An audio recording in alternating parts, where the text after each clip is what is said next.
രാത്രി നല്ല രീതിയിൽ ഉറക്കം കിട്ടുന്നുണ്ടെങ്കിലും പകല് വളരെയധികം ക്ഷീണിച്ച് ഉറക്കം തൂങ്ങിക്കൊണ്ടേയിരിക്കുക. എക്സ്ട്രീം ടയർഡ്നെസ് ആയിരിക്കും.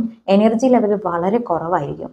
ഒരു ബ്രെയിൻ ഫാഗ് പോലെ, അതായത് എന്തെങ്കിലും ഒരു ആക്ടിവിറ്റീസ് ചെയ്യുമ്പോൾ അതിൽ ഫുള്ളി കോൺസെൻട്രേഷൻ കൊടുക്കാണ്ടിരിക്കുക. ഇത്തരത്തിലുള്ള ലക്ഷണങ്ങൾ ഉണ്ടെങ്കിൽ മേ ബി നിങ്ങൾക്ക് ഹൈപ്പോതൈറോയിഡിസത്തിന്റെ പ്രാഥമിക ലക്ഷണങ്ങളായിരിക്കും. ഇതിന്റെ കൂടെ തന്നെ നമുക്ക് സ്കിന്നിൽ ഡ്രൈ സ്കിൻ ആവുക, സ്കിന്നിൽ പല പിഗ്മെന്റേഷൻസ് സ്റ്റാർട്ട് ചെയ്യുക, അതുപോലെ തന്നെ കോൺസ്റ്റിപ്പേഷനും, പിന്നെ കൂടുതലായിട്ടും വണ്ണം വെച്ച് വരിക, വെയിറ്റ് കൂടി വന്നുകൊണ്ടേ ഇരിക്കുക. അതുപോലെ പൊതുവെ ഹൈപ്പോതൈറോയിഡിസ് ഉള്ള ആളുകളിൽ ഹെയർ ഫോൾ കാണാറുണ്ട്. നല്ല രീതിയിൽ തന്നെ മുടി കൊഴിച്ചിൽ ഉണ്ടാവും.